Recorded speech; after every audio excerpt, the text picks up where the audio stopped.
সন্ধ্যার মধ্যে দেশের ৭ অঞ্চলে ঝড় বৃষ্টির আভাস দিয়েছে আবহাওয়া অফিস। এসব এলাকার নদীবন্দরসমূহকে ১ নম্বর সতর্ক সংকেত দেখাতে বলা হয়েছে। সোমবার সকাল ৯:৩০ থেকে সন্ধ্যা ৬টা পর্যন্ত দেশের নদীবন্দরসমূহের জন্য দেওয়া আবহাওয়ার পূর্বাভাসে এসব তথ্য জানানো হয়। এতে বলা হয়েছে, খুলনা, বরিশাল, পটুয়াখালী, নোয়াখালী, কুমিল্লা, চট্টগ্রাম এবং কক্সবাজার অঞ্চলসমূহের উপর দিয়ে দক্ষিণ পূর্ব দিক থেকে ঘন্টায় ৪৫ থেকে ৬০ কিলোমিটার বেগে অস্থায়ীভাবে দমকা অথবা ঝড়ো হওয়া সহ বৃষ্টি অথবা বজ্রসহ বৃষ্টিপাত হতে পারে। এদিকে সক্রিয় মৌসুমি বায়ুর প্রভাবে দেশ জুড়ে বৃষ্টি হয়েছে।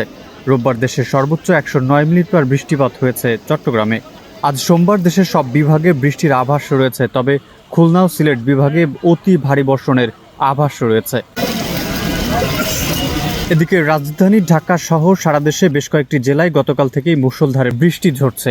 সকাল থেকে গুঁড়ি গুঁড়ি বৃষ্টি লক্ষ্য করা গেছে। এছাড়া আকাশ মেঘলা রয়েছে। আবহাওয়া অফিস জানিয়েছে, ঢাকার আকাশ আজ আংশিক মেঘলা থাকতে পারে, সেই সঙ্গে হতে পারে হালকা থেকে মাঝারি ধরনের বজ্রবৃষ্টি।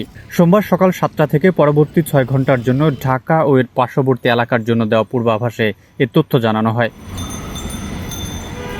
পূর্বাভাসে বলা হয়, ঢাকার আকাশ আজ আংশিক মেঘলা থাকতে পারে, সে সঙ্গে হতে পারে হালকা থেকে মাঝারি ধরনের বজ্রবৃষ্টি।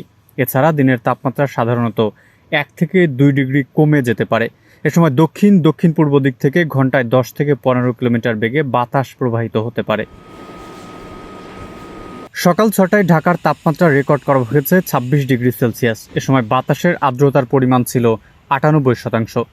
রোববারের সর্বোচ্চ তাপমাত্রা ছিল ৩৫ ডিগ্রি সেলসিয়াস। এদিকে সবশেষে সারা দেশের জন্য দেওয়া ১২০ ঘন্টার পূর্বাভাসে বলা হয়েছে, আজ ঢাকা, খুলনা, বরিশাল, চট্টগ্রাম ও সিলেট বিভাগের অধিকাংশ জায়গা এবং রংপুর, রাজশাহী ও ময়মনসিংহ বিভাগের অনেক জায়গায় অস্থায়ীভাবে দমকা হাওয়া সহ হালকা থেকে মাঝারি ধরনের বৃষ্টি বা বজ্রবৃষ্টি হতে পারে।